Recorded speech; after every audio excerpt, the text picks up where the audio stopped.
Hello, मी भाग्यश्री. एक छोट्याशा mini ब्लॉगमध्ये आपलं सगळ्यांचं स्वागत. तर रात्रीचे 10:30 वाजलेत आणि आमच्या आहोंना खायचं आहे मटन दम बिर्याणी.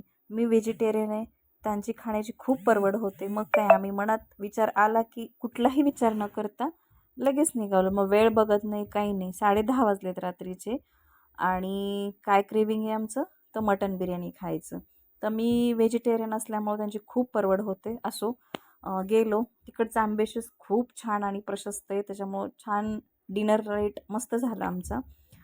त्यांचं फिक्स होतं मटन दम बिर्याणी घ्यायचं, त्याच्यामुळं त्यांनी मेनू कार्ड बघितलं नाही. पण मी सगळं वाचून वाचून पाठ केलं. त्याच्यानंतर मसाला पापड घेतला, दोघांनी शेअर केला. बघू शकता त्यांची मटन बिर्याणी आलेली आहे आणि तो झणझणीत रस्सा आहाहा! त्यांचं अजिबात कंट्रोल नाही होत आहे. तर सुरू केलं त्यांनी, माझी ऑर्डर यायच्या आधी सुरू. असो, पण नवरा असं खाताना बघून खूप एक वेगळं समाधान असतं.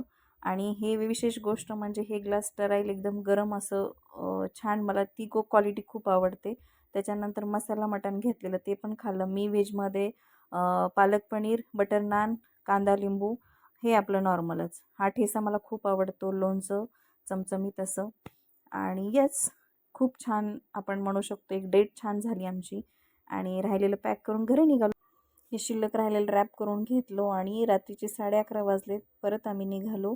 आणि असो, हे छोट्या छोट्या गोष्टीतच आनंद घेणं आणि एक छान डिनर डेट प्लॅन झाला आणि खूप समाधान वाटलं. आणि असं तुम्ही रात्री अपरात्री जाऊन काही खाता का, प्लीज कमेंट बॉक्समध्ये सांगा. आणि व्हिडिओ कुठून बघता तोसुद्धा कमेंटमध्ये सांगा. आणि व्हिडिओ आवडल्यास लाईक, शेअर, सबस्क्राईब करा.